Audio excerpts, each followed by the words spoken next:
आज हम बात करेंगे बिहार में होने वाले विधान पार्षद यानी एमएलसी के चुनाव के बारे में, जिसमें सत्ता पक्ष ने मतलब बीजेपी और जदयू ने मिलकर और विपक्ष में आरजेडी ने और सीपीआई ने मिलकर अपने कैंडिडेट उतारे हैं।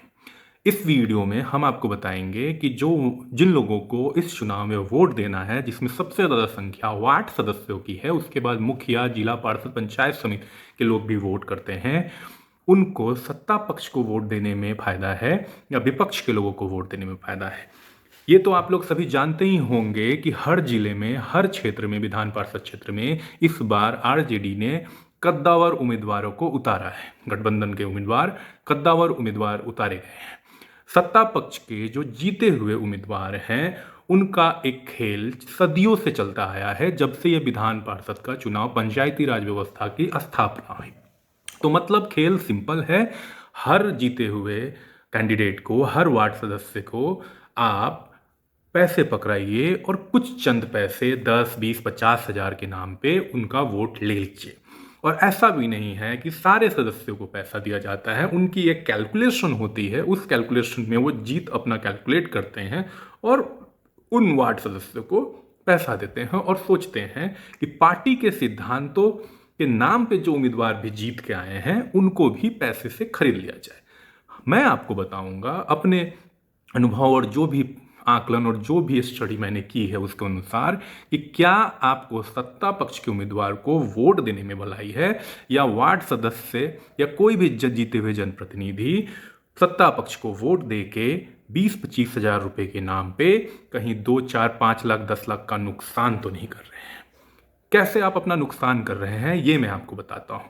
पूर्व में जीते हुए मुखिया, पंचायत समिति, जिला पार्षद, खासकर वार्ड सदस्य को पता होगा कि अभी तक ये नहीं पता है किसी को कि जो महीना नीतीश कुमार जी ने तय किया था, क्या वो सबके खाते में पूरी की पूरी आ गई है। कभी पता ही नहीं होता है कि पैसा कब मिलेगा।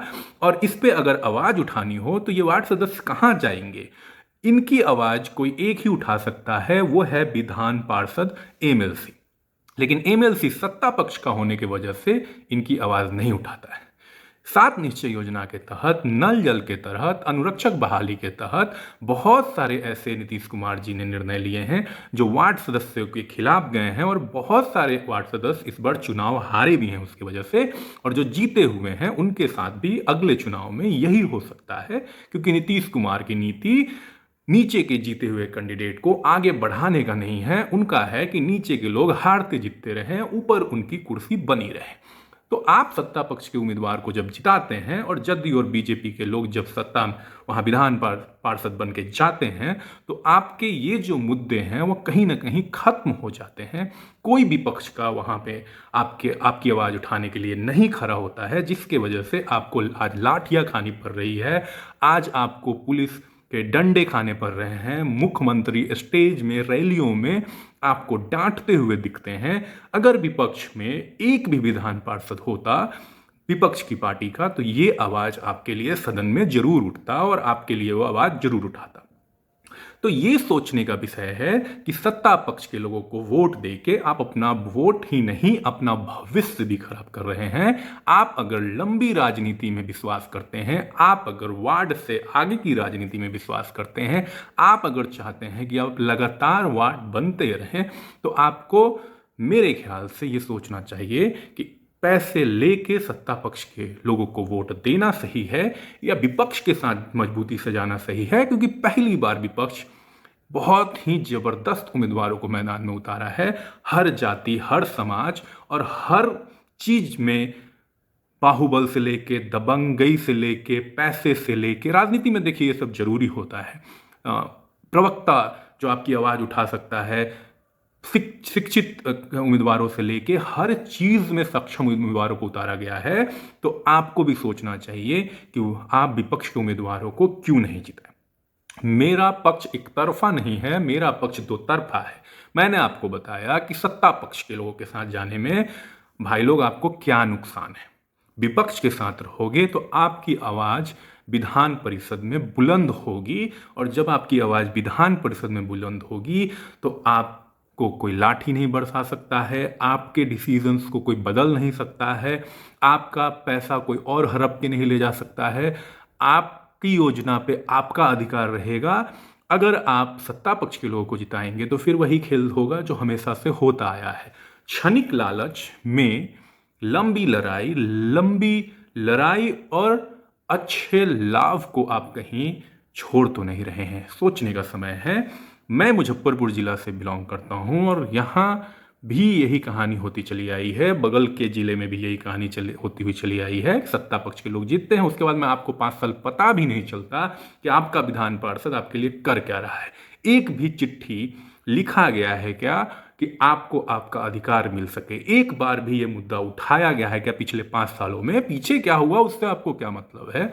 ये सोचिए। और मैं ये बात इसलिए यहाँ इस प्लेटफॉर्म पे रख रहा हूँ कि मैं दोनों चीज़ों को आपको बता पाऊँ और आप तय कर पाएं कि आपको किसके साथ जाना चाहिए। देखिए, विपक्ष के बिना संविधान और प्रजातंत्र मजबूत नहीं हो सकता। विपक्ष मजबूत है मतलब सत्ता में रहने वाले लोग डरे सहमे काम करेंगे।